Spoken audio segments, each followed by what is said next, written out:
Khaile tuni huna Sunday school la zom theiringa zikin amasan pathin kin ki pa thu igena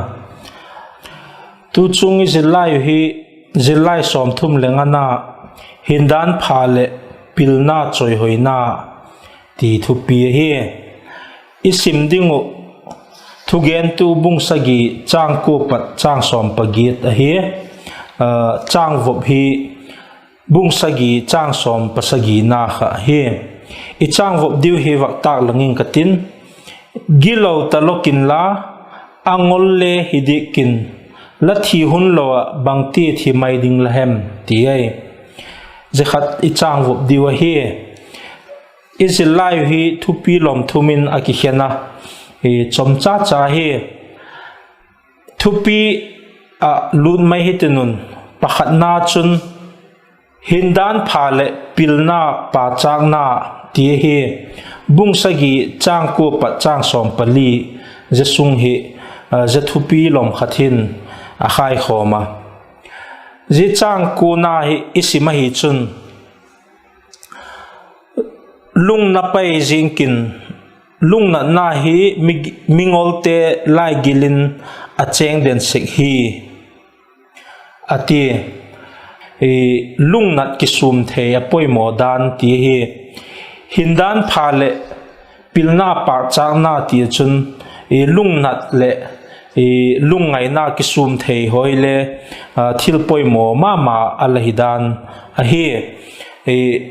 solchak pol chun fsc le khathot lamakhan lung naw in la hin gilo kiwin la lung nat naw chu nisan tumpi ki hen tin alagena lung nat na lungoi lo nai ti te hoi ging tu te hin kho to thil kilom lo tak mai alhi seka mengi na dola chun lung nat te hole a hidhim le hi hidle lung nat gol gola lat sak se ngai pu lung nat na kha midang susel lo le eile ki suksit na mat lo kha apoi mo mama mai ze chu ki sum theinan aken thagao ga khat le hi boka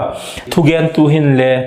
lung nat ki sum theina hi alangai poi mo mama mai chun chang som na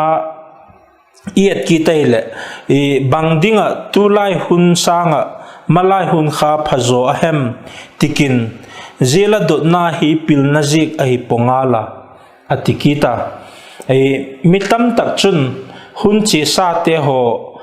to tulai hun te ho te hinin lungoi lo na le phun chi na lung thim anei se ku taka thugen tun again nok pen tak chu te hin jeng hin bangma aphat chum na umpoi hun chi sa hi tulai tak hun hi apoi moa a chi sa le zani hunte kum lui hunte ai lo le khang lui hunte ho kha to iwate hin khan bang ma phat chum naum ta pu zegol mi te ho chu mi pil e pu atina to bang he chang som na hin zi la dot na hi pil na zik ai pongala ati mai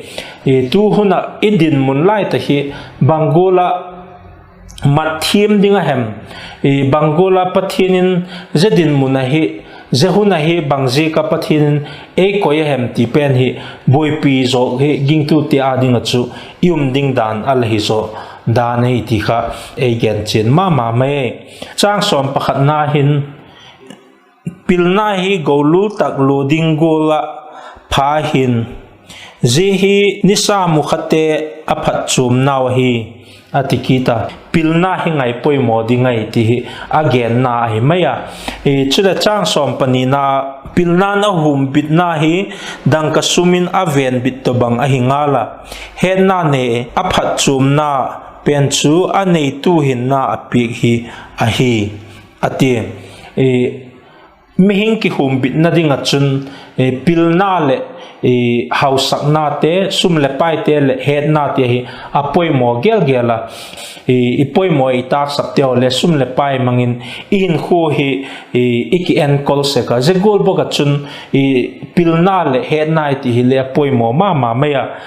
pilna to het na ti thil chum gelin aki khena ta ka hin le pilna ti su het na ma thim na hi maya hebraite lung thim taka chun pil nai ti chu pathian ki chana ti hole ki gom khom ve ka hi tu lai ting le I het thim thedinga chun pil nai ti chu het na mat phat chum theidan ai maya pil le hin le het na itak sap ki tai le thil abukim theidi pu het na chau nei le hin le ama thim dan het loi le pil na inei theidi pu je gola chun pil na le het na ti hi thil ki zui dinga poimo che hi pathianin pil na le het na mal som na epik teo hi sum le paya mal som na epik gol thowa poimo ma mi hing hin khu chu zete ho hi aki khen thei lo le ngai poimo vek ding ngai poimo khom vek ding ai dan hi again no pen chu ai ki tai chang som pathum na hin pathian thil bolte hi ngai tu ti akoya abol chu ko hem hi sang theding atikita zia je tak chu pathianin thil ding dan ala god sa khel hi mi hingin bol the tak dik poi ti nai maya pathianin azang ding a god chu mi hingin sukoi zoi pu mi hing pathianin akoi ding a sim chu mi hingin sukjang zoi pu se gol boga chun pathianin kot akha chu mi hingin mo ka mo phut hon the dik pu pathianin kot a hon chu mi hingin vamo kha tan the pui ti na hi peka je je chu mi hing hin khole khowela thil tung te chunga thil tung zo si te ho hi pathian lem gut a hi pathian lem gut chunga phun a phachum pu pathian lem gut dan dung suya mi hing te he lungoi thema pathian chu thu top nei tu hi ama thunuya umdani thim hi apoi mo ma mai atina ai maya zeging tu hin khole thil poi mo ma ai ki se lai phun chi na lung thim te hi lo le thil hi thei lo ding a pathian a gut te ho vahi thei sak ham gut te ho bang ai lo le pathian ngai chang se lo ilem sak dan na I het dan na thil bol zung mai te ho bang hi a to pai le lo tin na tak ngai di poi ti ho bang le zehin a chun khom veka lungoi tak mai thim te hoi ging tu ten hazila izil angai ma me ti chun chang som palina khan lotin nin ki pakin la lungdon nin ngai tu in pathianin pakhat asim gol tho chun adang chule asim hi ti chun mi hingin anunga thil hung tung ding him bang ma amulok lo na dingun atikita lotin ni chu ki pa ding he lungdon ni chu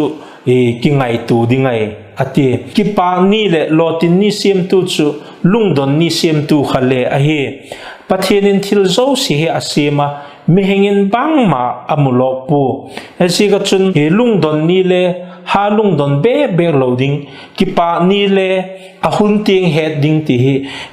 ging tu te adinga zilai poimo mama auma zehin le ging tu te ho balance lo tak mai dingei pu lungdon ni sim tu khan ki pa ni le sim zela ahun hunakha pathiana pat veka hi zika khan ahun hunakha dan thiem le ahun tok a kilom tok le amoi tok tinga dan kha apoimo mama meya zesiga chun zegola chu I dan I hin khu le sukdang lam zeng zung ding hi dik lowa ahun to ki tok zela dan thiem kha I poimo mama me lomni na luthetinun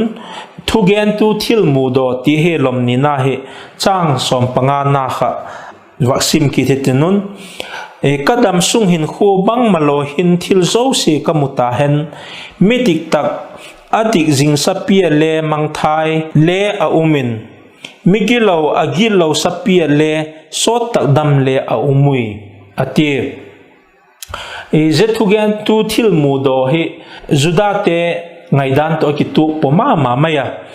judate ngaidan chun mi felle mi pha mi pil iti su mi dik iti judam sot dingle wang phatna tam tak dong dingin angayu mi dik lo le mi gilo chu dam le dam sol loading adam sung le gen thading le hak sat na tam tak tuk ngal dingin amu angai tu zagula chun mi awang phat dewai le mal som na dong tam dewai le mi dik hedingin angai ngalu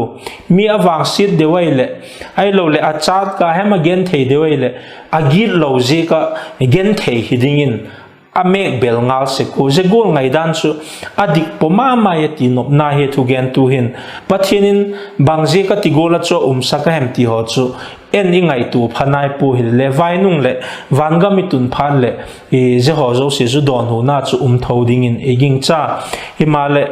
tu le tu apoi mo pen chu i wang phat na te ho le midang sang a chung chung ki sak na te ho I fel si ka dong gola ki ngai kha na te ho the je kha chu dik khel ngai lo dingai ti kha wa he theina chule I wang sin na te ho zo si he pathian god na hem I bol khil si ka hem vati mai kha bailam mama ni cho hi dik pu pathianin mi fel tak le mi dik tak chungin le wang sin na he atuk sak sek thawai ti he bible la le mun tam tak mai le ki mu e chu ging tu te hin athak tak mai he dingun le apoi mo thu gen tu hin le cho alamu chin ma mai chang som pagup na he vaksim ki thitun thupi lom thum na he pathian doi lo nun ti he chang som pagup na he vaksim ki thitunun dik ki satalokin la ki pilsak talo dikin bang dingin em nang la ki suksiet ding ati thu gen tu hin pilna te ho poi modan na satak mai nei hila himalale pilva ki sakta lut ahem heva ki sakta lut ahem hile thil pha ai di poi ati na he pilna te hoi apoi moa hilele mi ning tel ding khopa wa kha te hoi ki sum dingai ati na a hi deu pena ti chun chang som pasagi na chun gilo talokin la angol le hidikin la thi hun lowa bangati thi mai ding lahem ati thi na chini agena thu gen tu hin chang som paguk na khan pil ki sak na hile ki suk siet na ki suk man thai na chi khatai ati chule chang som pasagi na chun gil lo nai ti ho ngol nai ti ho le ring khatin akoya zo hile ki suk man thai na thi na a puilu tu chi khatai atikita gillo zika thi abailama ngol zika thi le abailama pil ki sa zika ki suksiet le abailama ki sum theina kha thilbang ki ma kha apoi modan kha ahungen sel nai ti chun chang som pagit na hin apakhat zo latuk det chu aphai a hin la khat zo chu le tha su dik loin pathian ki chate chu apani nin aloting sekui ati igen gula khan thil himim balance theme angai dan kha again cho himaya lungnat ni khu